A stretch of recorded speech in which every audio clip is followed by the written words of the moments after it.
واخيرا انا خلاص بتخرج وخلاص خلصت 16 سنه تعليم. تعالوا معايا اوريكم انا بناقش مشروع التخرج بتاعي، يلا بينا.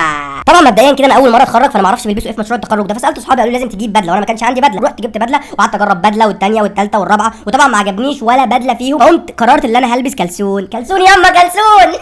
وهنا صاحب المحل كان كل شويه يتلخبط ويقول لي البدله دي هتبقى حلوه عليك قوي في الفرح، فانا قلت له وشرة خير يا عم، اخلص هنا وبعدين اخش هنا. وبعدين اخترت جزمه ودي جزمه اللي عجبتني، هي غاليه شويه بس مش مهم، احنا بنتخرج كام مره يعني في العمر. والكلب الكيوت ده فكرني لما انا بدي لاخويا كيس شيبسي كده فاضي كده ويقعد يلحس فيه، بس للاسف اخويا مش كيوت زي الكلب ده. المهم ده الاوتفيتس بتاعي اخيرا. ايه رايكم في ذوقي؟ اكتبوا لي في الكومنتات البدله دي حلوه ولا لا ولا ارميها خلاص. طب بصوا قبل ما ارميها حد يدور لي على عروسه، انا مهندس واعزب وابحث عن فتاه جاده للزواج. ونزلت من البيت وبعدين خرجت اهو من البوابه ورحت للجراج ده العربيه، فطبعا عربيتي معفنه وهسافر بيها الزاويه زباله كده. طبعا عربيتك تدل على شخصيتك والعربيه معفنه هبقى انا ايه نضيف جدا تمام. فانا همسحها بقى دلوقتي كده ونطلع بقى نسافر على القاهره. هي مش نسافر يعني بس القاهره انا في المنوفيه فمشوار يا اصحابي. وعديت على دي وعلى ده وعلى دول وعلى دي. اللي يعرف اي حاجه من